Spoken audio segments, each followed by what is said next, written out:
You're in good soil with Kellen and Shay.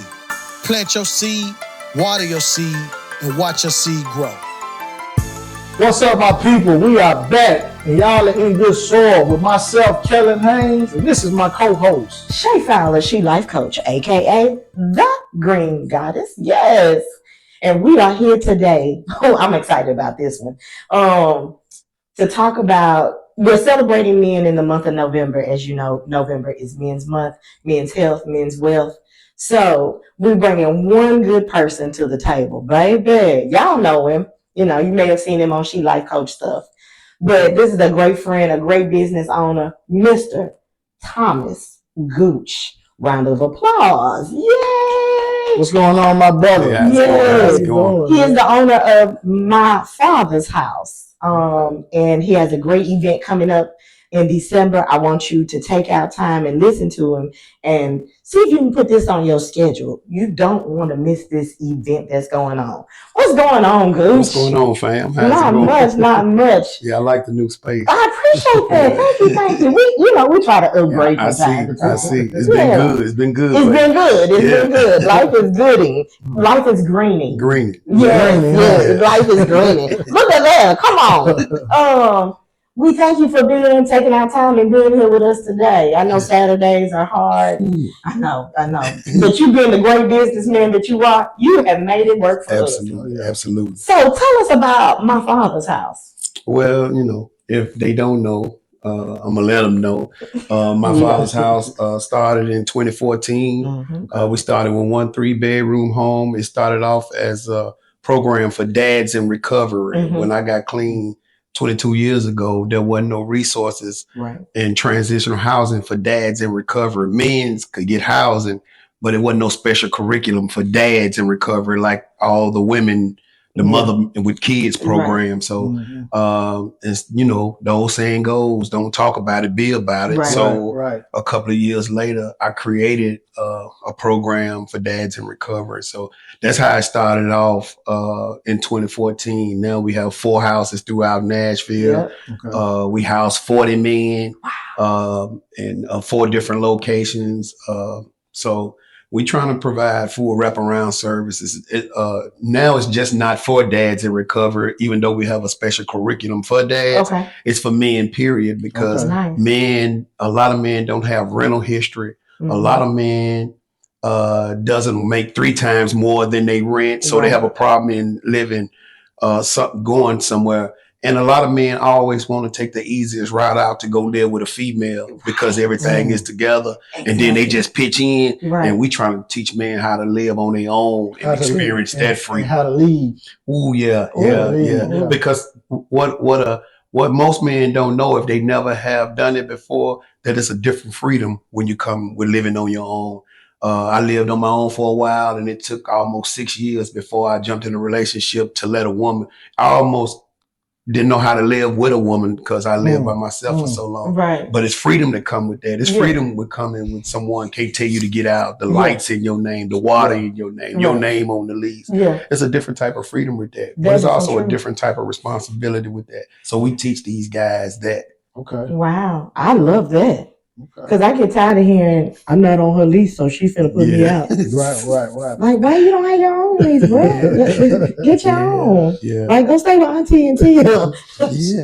So as far as your curriculum, what are some of the classes or courses that y'all specialize in? So when it comes to parenting, it's different. So if you got fathers with young kids, then we try to see your style of parenting. Because the way I grew up, and I'm pretty sure that my moms and them thought that the way they was parenting was the best that they knew. We know today, that ain't how kids are being parented. Today's kids got more of a voice. They can speak, they can talk, it's different, you know what I'm saying? So we try to teach, we listen to them and see what that is. On the other hand, a lot of men come to our program and their kids are already of age. So you're trying to rebuild this relationship or rekindle this relationship. If penitentiary jails and addiction kept you away from your kids, we trying to figure out how you mend that relationship back. And that be different, you know what I'm saying?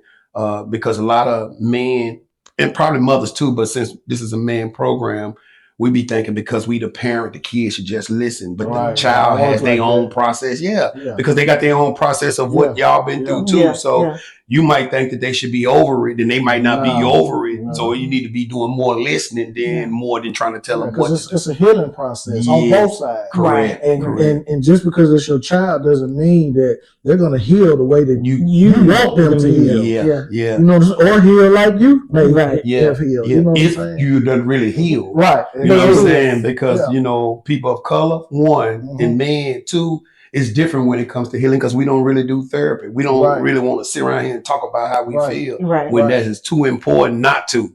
You know what I'm saying? So it's a different thing. Another thing we do when it comes to one of the curriculums to dads is that if you owe back pay child support, we walk you through what the child support system look like. Because a lot of people owe back pay child support because they paying a child support order that was based on some money that they used to make that they no longer make no more. So they don't know that they can go down here. They don't know. They just run from it. And you can't, that just build up. A lot of men don't even know that if you get incarcerated, you can call the child support and tell them that you're incarcerated. They drop your child support payment until you get out. But when you don't call child support, if you owe $400 a month, you keep paying $400 a month. Because they don't know nothing about you being incarcerated. Correct. Ain't nobody gonna tell them. Ain't nobody gonna tell them. But also, the system ain't gonna tell them that they can do that. They don't care nothing about that. If they don't know it, they ain't gonna tell them that. You know even sometimes if they know it, they ain't gonna tell you. The child support part for the system is like, we ain't got nothing to do with that. You did the crime. You just gotta, you gotta do the time. Whatever come with it. You know what I'm saying? Consequences. So that's another one of the benefits, great benefits of our program and to the state that we get fathers back engaged with their kids and try to get caught up on their child. Y'all state funded? We not state funded. We do have grants. They don't come from the state. One of the best blessings that we got started in January, we was just awarded a little less than $800,000 of this opiate abatement money, which is going to be a life-changing process for us because we're a small organization. We're a small Black-owned organization. I am the founder and the CEO of this organization. And we just was awarded, like I said, a little less than $800,000.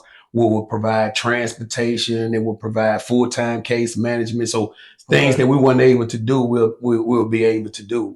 We provide transportation in a way because we give bus passes. But on this grant, they give us money to buy us vehicles to provide transportation, which is a game changer for us. Come on, my father's house. My father be doing a whole lot. Come on. So how did you come up with my father's? I mean, I kind of get the correlation, but in the whole, how did you come up with my father's house and then the whole concept? Well, it was. This is really a trip. Shay know this guy. I got a good friend of mine. He a grant writer, and his name's Sam McMaster. My sponsor was dying with stage 4 cancer, and me and Sam was in the same room at the same time at the foot of his bed. And he introduced me to Sam. He said, "Sam, this is Gooch. That's my sponsor. Gooch, this is Sam. This is a good friend of mine." And then my sponsor at that time, his name was Andre. He asked to go to the hospital.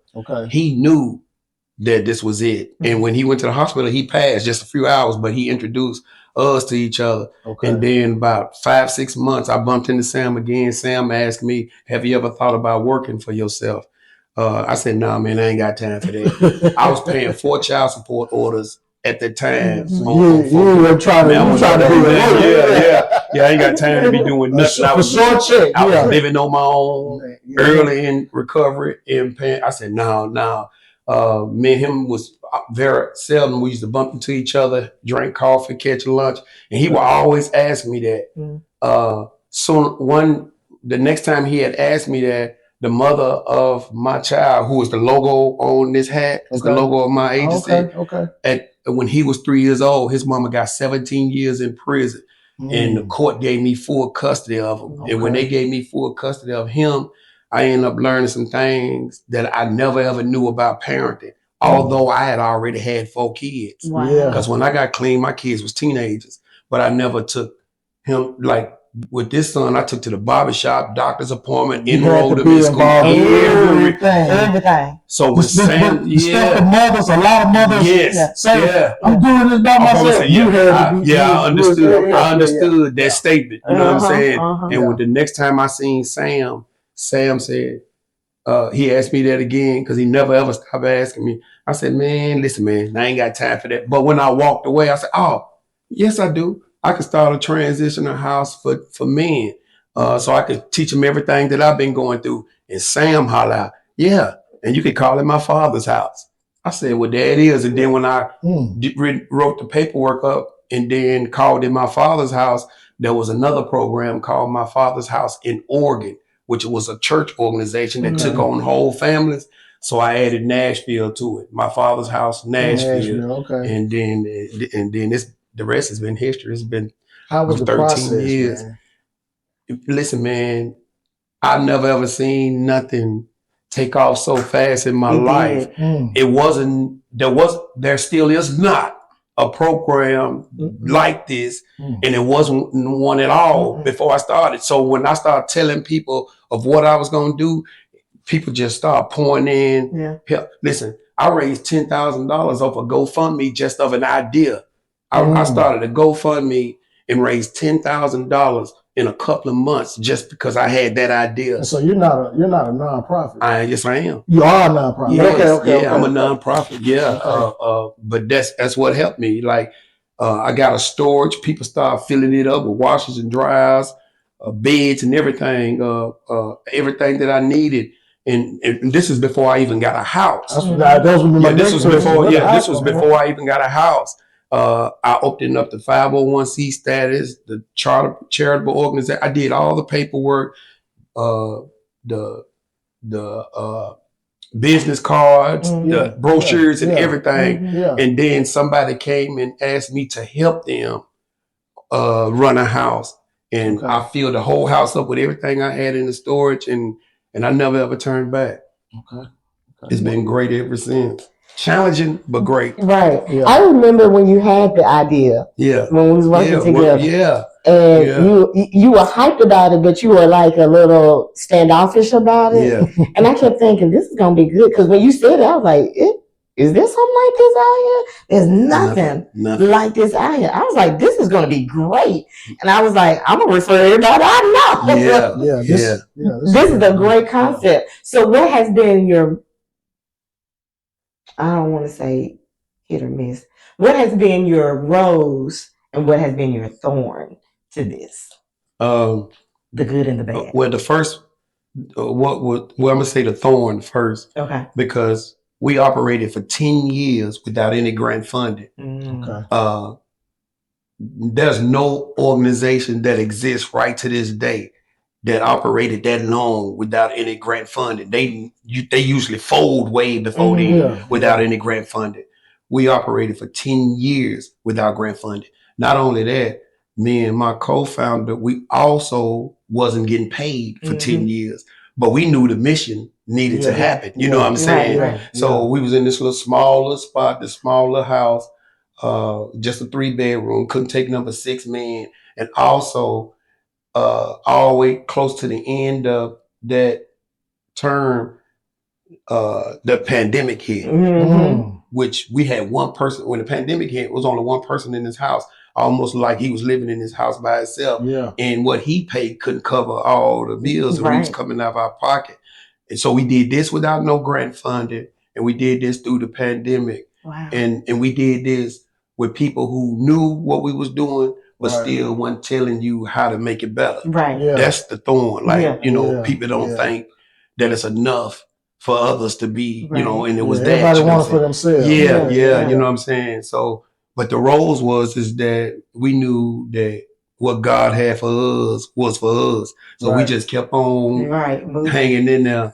And what I thought was almost going to be a curse turned into a blessing is that the moment that we decided to buy the house that we was in, the guy paid us $10,000 to move out of the house because he sold the house. Wow. He was supposed to sell it to us, and then somebody offered him more money and offered him cash right then.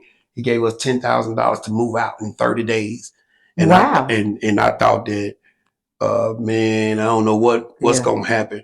And probably about 45 days later, we purchased a 6-bedroom home, fully furnished, that somebody was already doing something similar to what we was doing, and they sold us the house with everything in it. Oh, wow. TVs on the wall, 2 beds in every room, everything in it. I couldn't even believe it. And we bought that house, and then probably about 9 months later, I had a meeting with somebody whose organization was closing, and they had 3 houses, and I convinced them to give us the 3 houses and everything in it.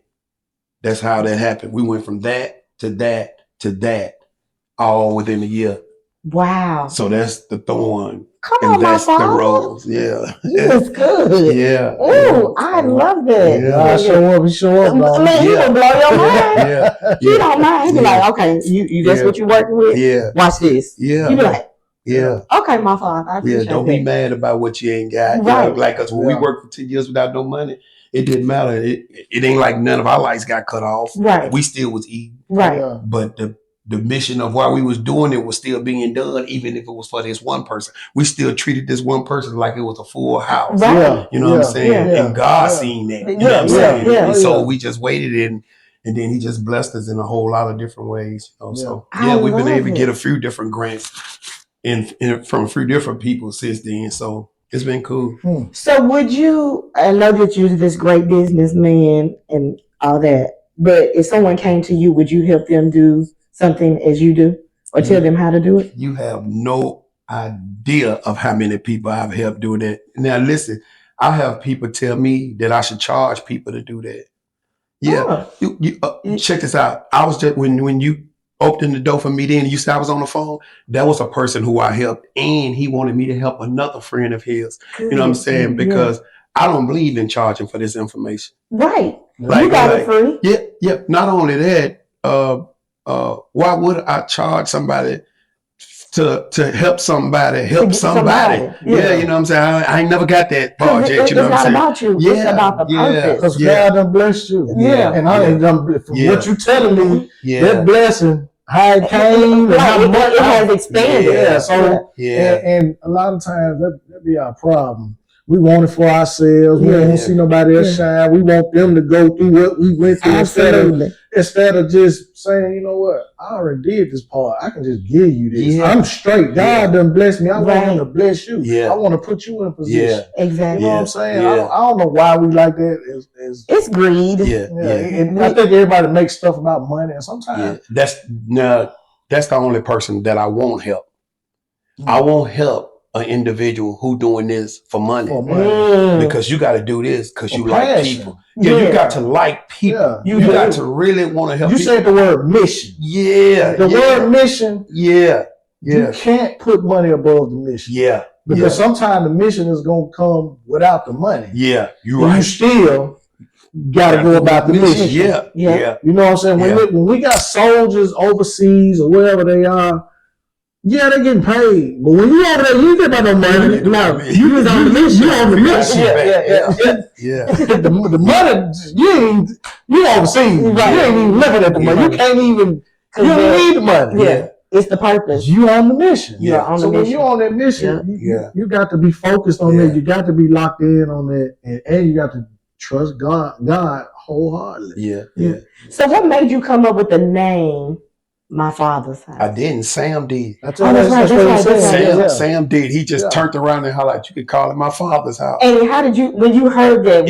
It just blended in. I said, "You right," because some people thought like I still have people that call me thinking that my program is a religious program because it's called My Father's House. I said that don't have nothing to do with this program. We don't promote no religion, no. I go to NA. I don't promote NA. I don't promote none of that. I promote spiritual growth, no matter what it looked like to you. You know what I'm saying? But My Father's House is because when we initially started the program, it was for fathers. So a father can tell their child, or they can still bond with their kids. You know what I'm saying? So it was that, So one of the things that the most important things that we trying to do right now is find some property to purchase or buy or someone donate, however that looks, because they do that. They do that for mother programs all the time. You know what I'm saying? Yeah. But to create a space to where a man can have this space to where his kid can stay overnight. His kid can stay on his off days. Yeah. See, that's what our initial plan was. But you can't have a child come and stay in one of our houses when you got convicted felons there. You got people. Yeah, it's too much there. Then you share a room with someone else. Right. You can't do that. But our goal is to provide housing for a father, and his child can come and stay. Any child all the way up to the age of 12 can stay overnight, or and any child can come and visit them regardless if you're grown or not. Right. And we thought we had so they can come visit.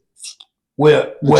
You're saying that's the that's what the plan is. Oh, okay, okay. Because if a child still come and visit there, he's still visiting there where his other convicted felons. Ain't no real bonding time. So okay, as we talk about the bonding time with these fathers, how do you create a space or create a avenue for them to be able to connect with their children, like maybe outside? Do y'all provide? They have overnight passes. So if you're in our program, you get to take a 48 hour pass. So it don't have to be on the weekend. It could be the days that you off. So you if you current on your rent, you've been doing chores around here and signing off on this chore list, no conflict between you and anybody else in the house, then you fill out this pass on Sunday saying that you want to stay overnight. You want to be over here with your kids. You want to stay over here for Christmas. You want to, and then you just, that's what they do right now. But the spaces we trying to create is something similar to Renewal House, something similar to Mending Hearts. Them type of programs to where they got those spaces. And just for a point of references, Trina Frierson, the founder of Mending Hearts, handed me the paperwork to start my father's house. Oh, really? Like I didn't have to create that. She took all the paperwork and edited herself and then gave it to me. When I turned the paperwork in, they automatic allowed me to start this program because they knew it came from her. Wow. Yeah, so that's why I said I wouldn't be able to do Did nobody charge me. So I gotta do you like I was doing. That's good. So what's going on? What's next for my father's house? Man, one thing is to try to find good funding sources to fund what our mission is, what our goal is to what we're gonna really do for fathers. They had a fatherhood initiative year before last, Governor Lee's fatherhood initiative. We needed to be a part of that. We was the only program that's for fathers in Nashville, but they had a whole lot of people that did speaking, but they weren't even from Nashville. We needed to be a part of that. We need to be a part of something like that. We've been asking individuals like that to come and speak on our platform and talk about, father, but, we ain't had none of them. We did have Chief Drake speak.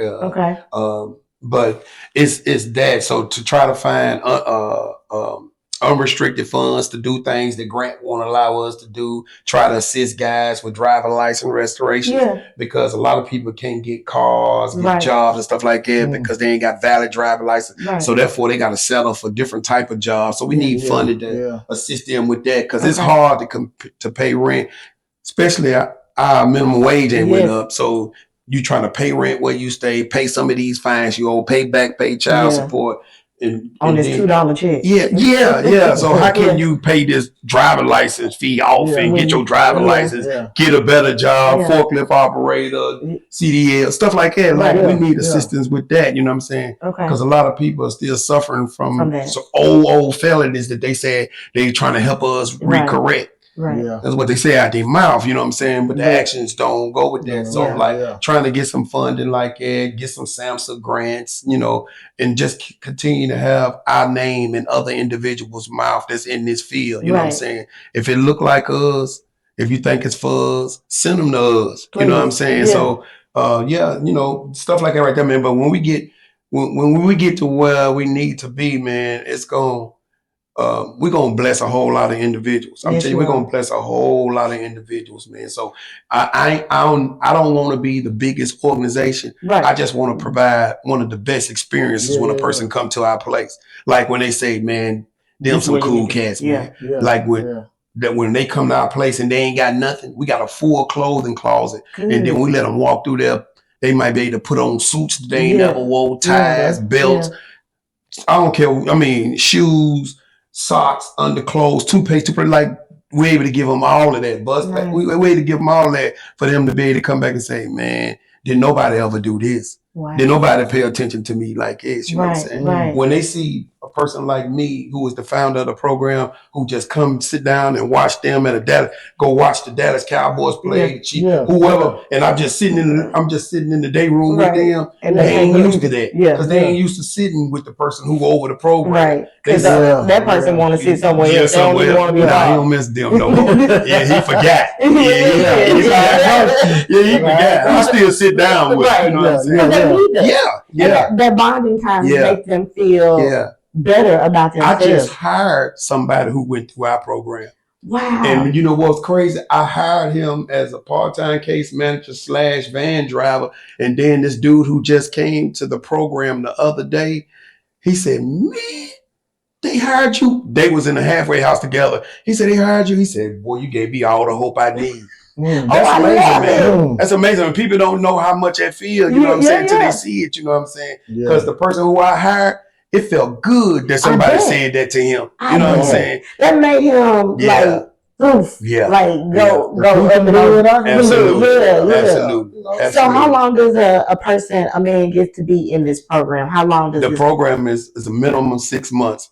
So if you come out from TDOC know our program is 6 months. That means like you can come to our program and sign a contract agreement. You can leave whenever you want to. Okay. Now, if you through TDOC, they ain't gonna let you leave until you complete 6 months. It's at least 6 months. But if a person is not financially or spiritually ready to move, we don't put them out. Okay. Because you might be able to them back. You know what I'm saying? Because if you ain't saved no money where you're going, and if you save the money and your spiritual condition don't set you up to succeed, then you still putting them in a terrible situation. So when we sit down with them every week and have these conversations about where you at, like, you know, are you ready? Or, you know, then we'll know, you know, so we do it like that. I love it. So now the business side, well, not really the business, but because I heard you say you hire somebody. How many employees do you have? Or how do you go? Well, it's different. Like we have several volunteers and these people who just want to give back. Okay. And me and the person who I hired and my co-founder, we the only ones that work here every single day. Oh, okay. And a lot of people be hollering, how you able to do this every day?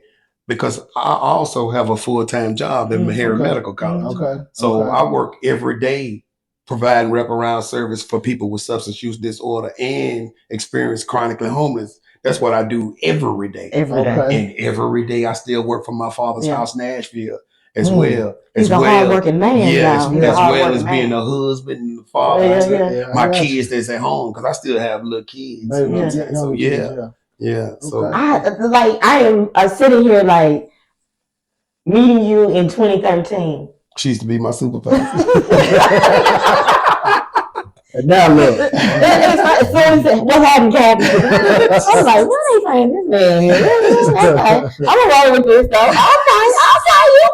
Okay, to see you now, like your growth is like so amazing to me. I appreciate where you have come from and what you've laid down on the tracks for people to. Your legacy is amazing. I appreciate it. In this moment. Yeah. Like it is mind blowing to see the Gooch with the toothpick standing on Silver Street. Out my mouth when you said that. In 2013, see you stand outside and be like, "All right, Captain, what we doing today? Where we going?" To see you like, I got to get this money. Like I got to get this fella here. This person needs this. It's so amazing to see you do what you do and standing in your purpose and moving the way you move. And congratulations on the marriage. Yeah. And congratulations. How long? 1 year. Congratulations. Yeah. I've been married before. My wife passed to an overdose. The 2 kids that live in my house, they was to my previous wife. When she passed, my daughter was 8 and my son was 11 months. Yeah. So, and then almost 5 years later, I ended up dating the woman that I dated, that I ended up marrying. But I knew the woman who I married. I knew when I first started not when I first started using drugs, when drugs was about to use me. Oh, come on now. I was messing around with her, and I stopped messing with her. And then when we started bumping into each other, we was doing something totally different. I didn't even have my father's house yet. I was working and stuff, but it was different. And when I finally started talking, she said, "Whatever happened to you?" She said, "You just ghost me." I like, "Girl, you don't even want to." You better be glad I got you. Yeah, you wouldn't even spoke to me if you knew what happened. Yeah. I love it. I know she was like, I wonder what that is. I bet you talked to her about it. Oh yeah. And I bet it's an even greater story. Yeah. And to see and probably for her to see where you are now. She probably loves it. Yeah. She's the perfect person. She's the perfect person, not just for me, also for my kids. Because I dated a couple of girls that was in love with me, but I didn't see them in love with my kids. Then I stopped messing with them. But this woman right here, first she knew how to be married because she was married for 17 years. You know what I'm saying? So she know what marriage is like. But she took the interest in my kids. And it's crazy because even the other girls that I had messed with, this was the first girl that both of my kids took interest in. You know what I'm saying? Wow. So I said, and another thing is crazy that when I bumped back into her, she didn't want to be married. We had lunch and she said, "Well, I don't want to be married because I just got out of divorce." And she said, "And I don't want no more kids." And I said, "Well, I don't know what to tell you because I want to be married. I don't want no girlfriend." I'm serious. I said, "I don't want no girlfriend. I'm girlfriend out. So I want to be married and I got kids." And she said, "Let me think about this." No, she didn't say nothing. She hollered out. She just we ate and we moved on. And she called me again and said, "Well, let's have lunch again." And but I was for serious about not having no girlfriend. If you don't want to be married, I understand. Because that's your goal. I ain't got time for it. But I ain't got time for it because that ain't the space that God got me in. Right. I ain't got time for meaningless minutes, meaningless moments, meaningless sex. I ain't got time for things got to happen. Everything got to make sense. It's got to align. It's got to be some feeling. I got a little girl. You know what I'm saying? She need to know. Listen, when me and my wife got married, and when I asked my wife, did she want to have a wedding? She said, "No, I don't really need that." I said, "Well, I do." I said, "For one, not that I ain't never had, because I got married before and it was big. But my daughter need to see that if a person asks to marry you, they should go all out. Don't let this be no secret. Don't all out. I'm going to we're going to go to Gatlinburg. That's a secret." You know what I'm saying? That's a secret. I agree with you to a certain degree on that. I will say, it depends on the mindset of the young lady, because a young lady might not be her thing. She might not care about the wedding. It might be how you present what you know about marriage, what you plan to do with the marriage. All right, instead of doing how much of the money we're gonna spend on the wedding, let's take this same money. Let's do what you did. Let's start a business. Let's open up a house. But at least she got to see it though. But but for you being a father, for her to see it, I understand. My wife got married in Gatlinburg. When she got married, the guy told her he didn't want to be with her. No, they went to Gatlinburg. He proposed to her up there and they got married. At the same so time? the wedding that we had, I could tell she was excited about it. She cried the whole time in that movie. You know what I'm saying? Yeah, because she hadn't even experienced it. Wow. So you know what I'm saying? It was different. You gotta experience it. And that's a great thing for you to allow your daughter to see. Yeah. I understand as a father. You're trying to show and my son. From a father's standpoint. And my son. I got you. How old is she now? Your daughter? 14. Okay. Yeah, she was trying to get her hair done the last time I saw her. She just got her hair done yesterday. She 14. She 14. Wow. And you know, probably the most important thing about this whole conversation we had about that is that my mama was never married while I was alive, nor was my dad. So it wasn't like somebody showed me that. So you did these are things that I probably always wanted in the first place. You want something you never had. Yeah. And I did something I never done. You know, you did a lot of. Sound like you did a lot of stuff. As a fellow black man, I'm proud of you. I appreciate it. I'm proud. I appreciate it. Yeah. What's this next big event? Like December the 6th. December the 6th is the first Saturday. The first Saturday in December every year. Yes. Okay. My father's house, Nashville, put on a gala. At this year, it'll be at 455 Broadmoor. It'll be in Bethel Church. That's you know, they do a whole lot of community events. And if you need tickets, please see me. I got some tickets. Come on. If, you know, and everybody can't afford the tickets. I still give them discount tickets. And some people, I just give them a ticket because I'd rather see them in the place. You know what I'm saying? Is it open to the public? Absolutely. Absolutely. Yeah. You still will have to see me or Ron. You know, my number is 615-319-5579. And Ron number is 615-335-3076. And ain't none of this. I mean, the event is set in stone, but we want people to be there, and we want people to be there to see something they never ever saw. Let me tell you something. I went to many galas, me and Shay, because we worked for an organization that was putting on galas. Right. But I never in a million years thought that I would be the face that they come to see, the person when they say, and that's how they introduce me every year. And they said, now for the man who we all waited to hear, here's the logo. That's what they call me there. Because I am the logo. The logo of my agency is me and my son.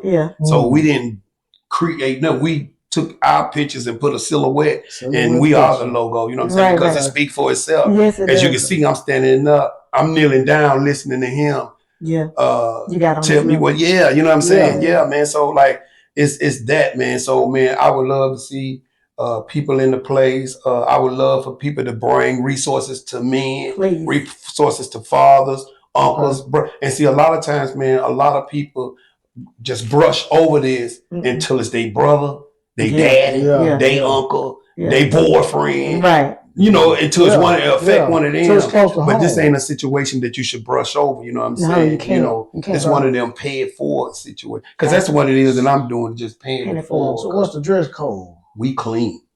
I'm talking about clean. If you ain't never seen Thomas Gooch in a suit, I might have to get a suit. Huh? You don't have to get one because I've never seen this man in a suit until the first gala.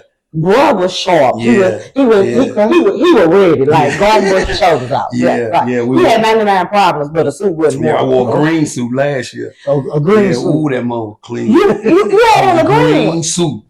Yeah, I was super clean. Ooh, I can't believe you because they were posted everywhere. I got to go back. Matter of fact, my Facebook picture it's got all of you right here with the green suit on like that. Okay, I'm gonna go back and look at this. Okay, come on, Green. You know, so the event is always the first week of December. So we always stay in Christmas colors.